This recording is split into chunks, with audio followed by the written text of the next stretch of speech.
Hoy vamos a dar inicio a unas videos con el propósito de poder fortalecer nuestros argumentos de ventas al momento de ofrecer pintura. Y lo primero que debemos aprender es a identificar los procesos para pintar y las diferentes superficies que pintamos. Empecemos entonces. Siempre debemos tener muy presente los objetivos. ¿Por qué pintamos? Nosotros, ¿por qué pintamos? Básicamente pintamos con dos objetivos. El objetivo de proteger y embellecer.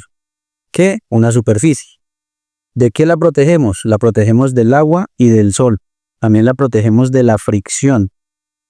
¿Y por qué lo embellecemos? Lo embellecemos dándole un color agradable y dándole un brillo, que es sinónimo de belleza. Estos dos objetivos son fundamentales a la hora de argumentar en las ventas de pinturas. Ahora definamos qué es lo que nosotros pintamos. ¿Qué pintamos? Hay 5 superficies que son las más comunes. ¿Cuáles son? Las paredes y los techos. Estas superficies se denominan superficies alcalinas. También tenemos otra superficie que es el metal ferroso. Yo aquí hago una distinción entre dos metales. El metal ferroso yo hago referencia a puertas, rejas, ventanas, hay escaleras metálicas, también hay muebles metálicos que requieren de protección y embellecimiento. Otra superficie que también es muy común en el comercio es pintar la madera para muebles de oficina, para muebles decorativos en la casa, en fin, para pisos, para saunas, para jacuzzis. Otra superficie que nosotros también pintamos son los pisos por donde transitamos. Entonces tenemos pisos en talleres, tenemos pisos en bodegas, también tenemos pisos en la calle, los cuales delineamos, pisos en parqueaderos, básicamente estos. Y por último, una de las superficies más comunes es el metal automotriz, que son básicamente vehículos, ¿cierto? Aquí también entra una superficie que es como el plástico automotriz, hablando acerca de los bumpers o de las tapas. Una superficie que no discrimino aquí muy bien, pero tengámosla presente que en la línea automotriz también, aparte de pintar el metal, pintamos el plástico, ¿cierto? En las tapas de las motos, en los bumpers, hay mucha superficie plástica que se pinta para darle acabado a los vehículos. Ahora hablemos de cuál es el proceso para pintar con relación a estas superficies que acabamos de nombrar. 5 superficies, las más comunes, y cuál es el proceso que se debe utilizar para pintar. Son tres procesos. El primer proceso es rellenar y nivelar la superficie. ¿De qué? De imperfecciones, o de grietas, o de hendiduras. También tenemos que preparar la superficie. ¿Prepararla para qué? Para que cuando demos la última capa, que es la capa de embellecimiento, esta capa se ancle muy bien. ¿A qué? Al preparador de superficie. Y este preparador de superficie me proteja muy bien la superficie que estoy protegiendo, pues básicamente valga la redundancia. Entonces hablemos de la primera superficie, que son paredes y techos. ¿Cómo nivelo yo una pared o un techo? Utilizando el producto llamado estuco plástico. Hay para interiores, para exteriores. Entonces cuando hay un hueco, o que dejaron un clavito, que sacaron un chazo de la pared, que se desprendió la pared y quedó desuniforme, que tiene imperfecciones o grietas, estas las corrijo yo con el estuco plast. ¿Cómo debo preparar yo la superficie después de estucarla? Es recomendable que apliquemos una capa de un producto llamado acronal, también le llaman PVA, con el fin de eliminar la porosidad del estuco y con el fin de alistarse para cuando ya le demos el acabado final, que se lo damos con el vinilo, este se ancle muy bien a la superficie y quede protegida de otros agentes que vienen, como por así decirlo, de la pared hacia adentro, como las humedades, de adentro hacia afuera, perdón. Hablemos ahora del metal ferroso. Puertas, rejas, ventanas o escaleras metálicas. ¿Cómo nivelo yo esta superficie? Con un producto que es un poco obsoleto, que se llama hueso duro, porque actualmente ya venden otros productos para metales y para puertas que son más suaves de lijar. Este producto hueso duro, como su nombre lo dice, es muy duro y a la hora de lijar y nivelarlo es muy duro. Entonces, cuando hay una hendidura o un hueco, yo las relleno con hueso duro o con masillas. ¿Cómo preparo yo la superficie de un metal ferroso? Con el anticorrosivo. ¿Por qué? Porque el anticorrosivo, aparte de prevenir el óxido, me va a servir de anclaje para el acabado final, que lo da un esmalte. El esmalte ya da un acabado brillante y da el color. El anticorrosivo me aísla el óxido hacia la superficie.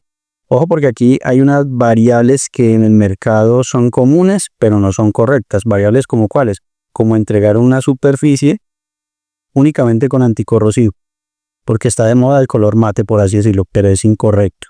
O otra variable que utiliza el consumidor final es solo utilizar acabado con esmalte, pero no utilizar el anticorrosivo para ahorrar tiempo y costos. Esto no es prudente para alargar la vida útil de la pintura en esta superficie. Sigamos con otra superficie. ¿Cuál es la superficie? La madera. La madera nosotros la nivelamos con un producto llamado masillas para madera, que básicamente son muy parecidas al estuco, pero son más elásticas, por así decirlo, porque la madera se dilata y se contrae con el calor y con el frío, entonces requiere de un producto más elástico, pero es muy similar a un estuco. Entonces son masillas para madera, para rellenar que los huecos, las imperfecciones, los ojos que trae la madera, que a veces nosotros llamamos, o cuando un mueble se cae y se agrieta, entonces lo podemos rellenar con masilla. ¿Cómo preparamos la superficie? Con un sellador. El sellador, como les dije anteriormente, nos sirve para preparar un anclaje perfecto con el acabado final. Esto es fundamental que lo tengamos presente. ¿Listo? ¿Por qué? Porque si de pronto un cliente solicita una garantía de un producto de acabado final, debemos indagar si el cliente se utilizó en preparador de superficie para evitar estos desprendimientos que a veces los clientes reclaman por un mal procedimiento. ¿Cómo le damos acabado final a una madera? Con un barniz. ¿Qué es un barniz? Es una pintura transparente, por así decirlo. Algunos ya vienen con unos tonos muy suaves, de color miel, caramelo, rojo inglés, pero siempre transparentoso con el propósito de poderle dar la vista a las vetas de la madera. ¿Qué otra superficie pintamos? También pintamos los pisos. Entonces, cuando un piso tiene un hueco, una hendidura, ¿cómo lo rellenamos? Normalmente con una mezcla de construcción de cemento y arena. ¿Cómo preparamos la superficie para el acabado final del piso? Debemos utilizar un acronal, que hay un término muy común en la calle que se llama impersil, que es un producto muy disuelto, muy líquido, es una resina de alta calidad muy disuelta en un líquido para que se meta por esas grietas e hendiduras de los pisos y selle. ¿Qué es lo que va a sellar? El paso de humedades o el impedir la evaporación de aguas de adentro hacia afuera, igual que en las paredes. Entonces es importante aplicar este preparador de superficie, ¿no? Y ¿cómo le damos embellecimiento a los pisos? Con dos tipos de productos, normalmente los más comunes porque existen muchos más. Y embellecemos un piso con pintura epóxica o con pintura tráfico. Pero aquí vamos a hacer un paréntesis. ¿Por qué? Porque el epóxico yo lo utilizo cuando voy a aplicar una superficie grande.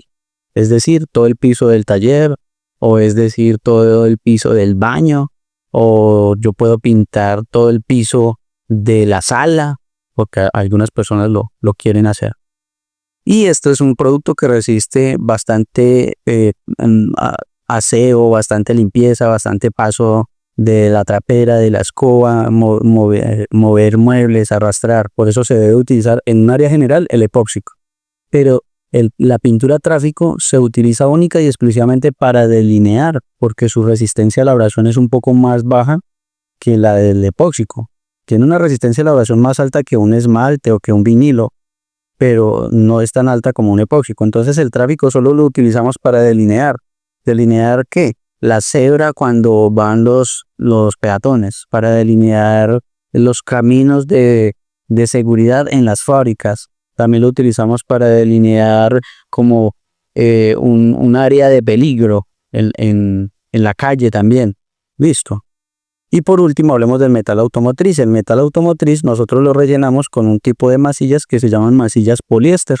A diferencia de estas masillas de la madera que reciben el mismo nombre, se llaman poliéster porque utilizan un acabado más fino y más suave de lijar, con el propósito de que no queden imperfecciones a simple vista, porque los vehículos tienden a ser muy perfectos en su acabado. ¿Cómo preparo yo la superficie? Con un producto que se llama fondo, y aquí ya se diferencian entre fondo automotriz, fondo nitro o fondo poliuretano, por así decirlo. También a los fondos le llaman bases, visco. Y el acabado final nosotros se lo damos a los vehículos. Hay dos tipos de pintura para darle acabado final. Uno que es el poliuretano y la otra la laca automotriz. El poliuretano, un producto más fino, la laca automotriz, un producto, no quiere decir no más fino, sino con un acabado un poco más, no tan perfecto, porque el poliuretano da un brillo excelente, un brillo y un acabado perfecto, y se pueden mezclar perlas y este tipo de cosas y acabados o combinaciones entre varios colores. Las lacas nitro son colores más planos que se utilizaban anteriormente y obviamente son de menor costo. Entonces, ¿para qué utilizamos un poliuretano? Para, no sé, un vehículo de alta gama, una motocicleta. La laca automotriz, ¿para qué la utilizan? De pronto para vehículos que no requieren tanta belleza, sino más bien protección, como camiones, volquetas, este tipo de piezas, siendo obviamente de mayor calidad que un esmalte o que un epoxi. Aquí quiero hacer una salvedad, y es que en el mercado es muy común que nuestro consumidor final aplique un producto en una superficie que no corresponde, pero las pinturas tienen esa facilidad que no importa la superficie que usted las aplique, ellas se adhieren, se pegan y secan, ¿sí? Pero vamos a pecar en hacer una mala asesoría, por así decirlo, de un producto muy costoso. Por ejemplo, yo puedo coger una pared y aplicarle una pintura epóxica en mi casa, si quiero, pero es una exageración, por así decirlo. Además que me va a arrojar unos olores un poco tóxicos, pero no quiere decir esto que el epóxico no vaya a pegar en la pared, ella pega. Y el maestro o el pintor puede decir, es que yo lo he hecho y sí le va a funcionar, pero no es lo correcto. Otro ejemplo, por ejemplo, yo puedo decir que puedo pintar un automóvil con esmalte. Sí, usted lo puede hacer, le va a pegar, le va a secar, pero no va a ser el uso correcto porque va a tener un desprendimiento muy rápido a la intemperie, al sol y a la fricción que produce el movimiento del vehículo. Con esto quiero decir que es fundamental que sepamos qué superficie vamos a pintar y en qué parte del proceso de pintura vamos a estar. Con esto vamos a poder asesorar muy bien a nuestros clientes con estos nombres genéricos y poder obtener una gran asesoría para ellos. Con esto ya damos por terminado y los quiero invitar a que continúen viendo otros videos con el propósito de aumentar nuestros argumentos de venta. Feliz tarde, gracias.